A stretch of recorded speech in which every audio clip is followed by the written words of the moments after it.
अने आववामां थोड़ुं थई गयुं हतुं मोडुं, तो अमे अंदर जई शक्या नहीं, केम के राते थई जाय छे बंध।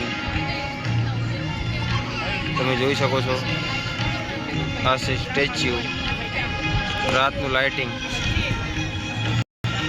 पब्लिक जई छे, जोई तमने बतावुं।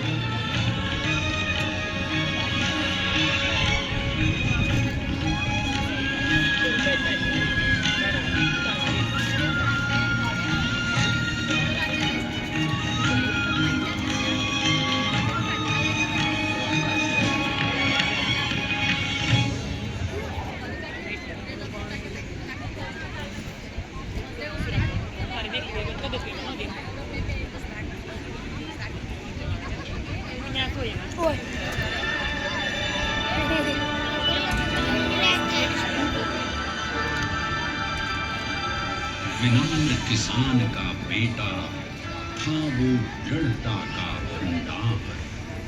वल्लभ भाई पटेल नाम कहलाता था सरदार। कृषक कार्मिक जनगण से था उसको प्यार अपार। अखिल देश ने उसे रहनुमा किया था स्वीकार। गांधी बापू का शिष्य, सत्य अहिंसा का अवतार, किंतु एक भारत करने को धर लेता हथियार। लौह पुरुष संबोधन था वो लोहे की दीवार। संभळाई रही छे तमने। तुम शक्तिपीठ तुम, बल का सागर अपरंपार। ऋणी देश का नम्र नमन तुम स्वीकारो सरदार।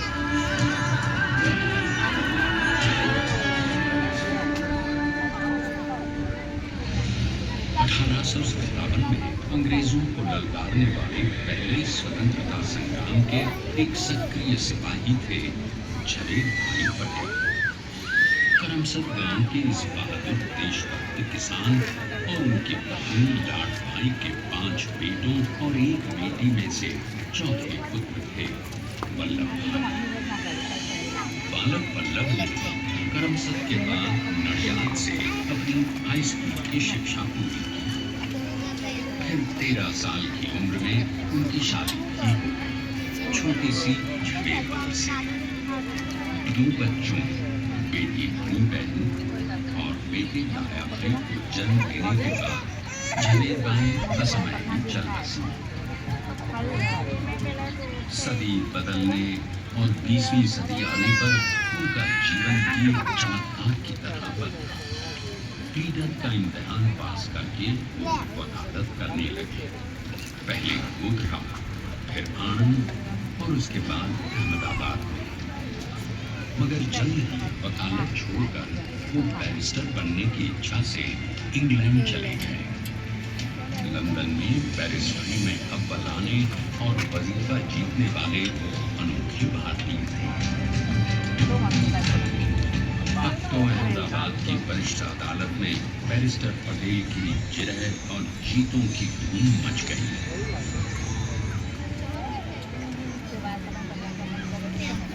तभी एक युग पुरुष ने वल्लभ भाई के जीवन की धारा ही बदल दी। दक्षिण अफ्रीका में सत्याग्रह के अहिंसक अस्त्र से गोरे शासकों को सबक सिखाकर भारत वापस आए बैरिस्टर मोहनदास करमचंद गांधी से मिलकर वल्लभ भाई ने अपने कुछ वर्षों से सीखे विदेशी व्यवहार और संस्कार हमेशा के लिए त्याग दिए और अब वो अपने खेड़ा के किसानों को हक दिलाने के लिए बापू के साथ आंदोलन में कूद पड़े। अब उनके पैरों में जूते नहीं, गांव की धूल थी। हृदय में भारत भूमि की शस्य श्यामला धरती, मन में थे गांधी और मस्तिष्क में एक नए स्वतंत्र भारत का सपना।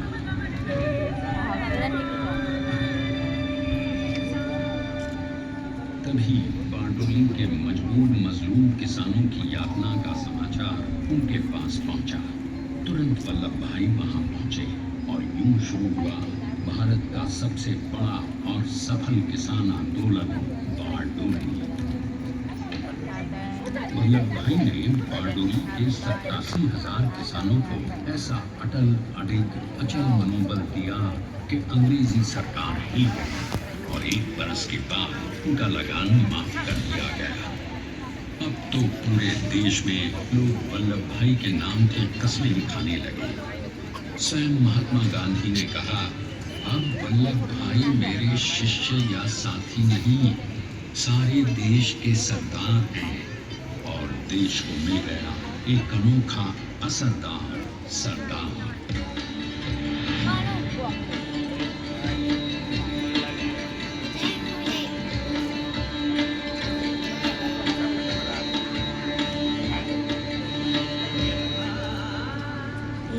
सरदार पटेल के नाम और देशभक्ति से आज सत्याग्रह और दांडी कूच में वो बापू से भी पहले गिरफ्तार किए गए। तो सन 1932 में फिर उन्हें बापू के साथ ही जेल में 2 सालों के लिए डाल दिया गया। मगर आजादी के दीवानों को, स्वतंत्रता के परवानों को कौन गिरफ्तार कर पाया है? जेल से छूटते ही सरदार को कांग्रेस के नए राष्ट्राध्यक्ष पद चुना गया और उनकी सरपरस्ती में राष्ट्रवादी भारतीयों ने तमाम ब्रिटिश सूबों में जीत हासिल कर वहां अपनी स्थानिक सरकारें बनाई। किंतु सरदार का सपना केवल सरकार बनाना नहीं था, उनका स्वप्न तो था एक ऐसे नए भारत का जहां हर रंग, हर रूप, हर जात मजहब तबके का हिंदुस्तानी एक साथ मिलकर एक ऐसा नया भारत बना सके जहां पूर्ण स्वराज्य के साथ सारे समाज को गरीबी, अशिक्षा, छुआछूत से भी आजादी मिल जाए। इसकी पहली रणनीति थी भारत को अंग्रेजों की गुलामी से आजादी, ताकि भारत के लोगों की अपनी सरकार सबके साथ और सबके विकास के लिए काम कर सके। बापू की अगुवाई में अब देश ने अंग्रेजों को अंतिम चेतावनी दे दी, करेंगे या मरेंगे, क्विट इंडिया, अंग्रेजों, भारत छोड़ो। बस फिर क्या था, संघर्ष की रणभेरी बजी। 3 सालों के लिए सरदार पटेल को भी सत्याग्रही नेताओं के साथ जेल में ठूंस दिया गया। 2 सालों के बाद अंग्रेजों को बापू के सभी शिष्यों और साथियों को छोड़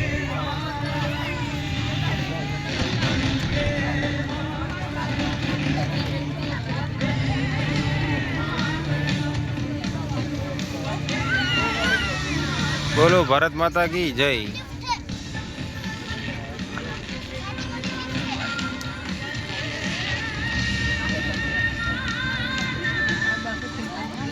स्वतंत्रता के स्वप्न के सच होने के साथ अब सरदार पर कई एक नई जिम्मेदारियां थी।